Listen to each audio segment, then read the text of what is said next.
দেখুন নদী ভাঙ্গনে কতটা ভয়াবহ পরিস্থিতি সৃষ্টি হয়েছে। বিশাল বিশাল সব গাছ নদীগর্ভে মুহূর্তের মাঝে বিলীন হয়ে যাচ্ছে। ঘরবাড়ি, বাঁশঝাড়, অতীতে সবকিছুই মুহূর্তের মাঝেই যেন নদীগর্ভে গিলে খাচ্ছে। আর প্রতিনিয়ত এমন ভাঙ্গনে এখন দিশেহারা হয়ে পড়েছে কুড়িগ্রামের প্লাস 42টি পয়েন্টের লোকজন।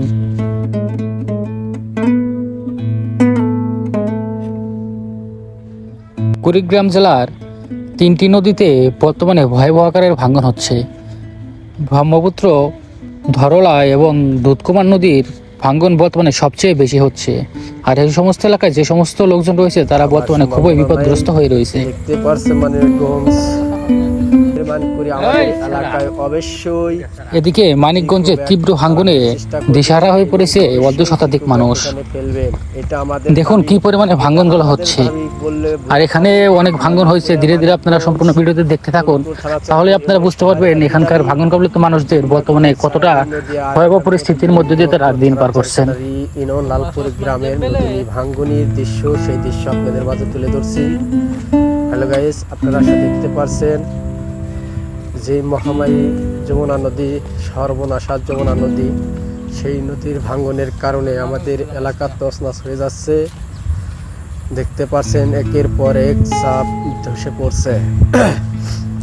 তাই আমাদের মানিকগঞ্জ 1 আসনের মাননীয় সংসদ সদস্য চিন্নাকুর ভাইকে দৃষ্টি আকর্ষণ করছি। আপনাদের কাছে আমাদের একটি বিশেষ দাবি, আমাদের এই যমুনা নদীর বেড়িবাঁধ দিয়ে দিবেন এবং এই যমুনা নদীতে জিকু ব্যাগ না ফেললে কখনো আমাদের এই নদী থামার সম্ভাবনা নেই।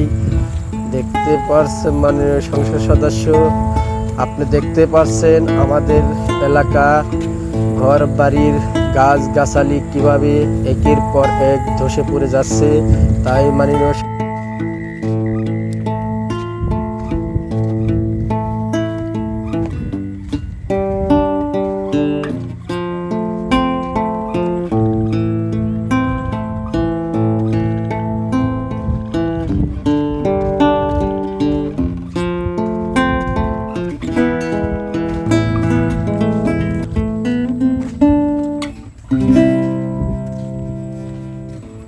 সিস্টেম নেই, তাই জিন্না ভাইকে বৃষ্টি আকর্ষণ করছে। জিন্না ভাই, আপনি আমাদের অবশ্যই এখানে যে একটু ব্যাগ ফালাবেন, আমাদের এখানে জুকু ব্যাগ ফালাবেন।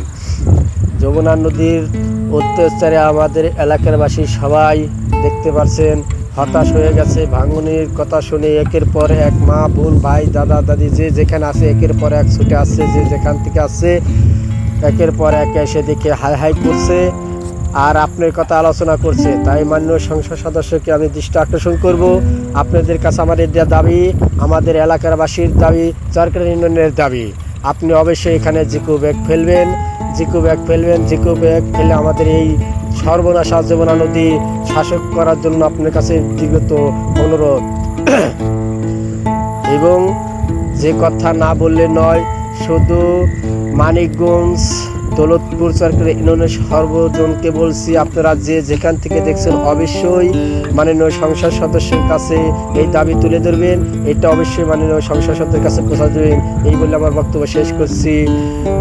শেয়ারটি ভালো লাগলে অবশ্যই লাইক, শেয়ার, কমেন্ট দিয়ে পাশে থাকবেন। আসসালামু আলাইকুম।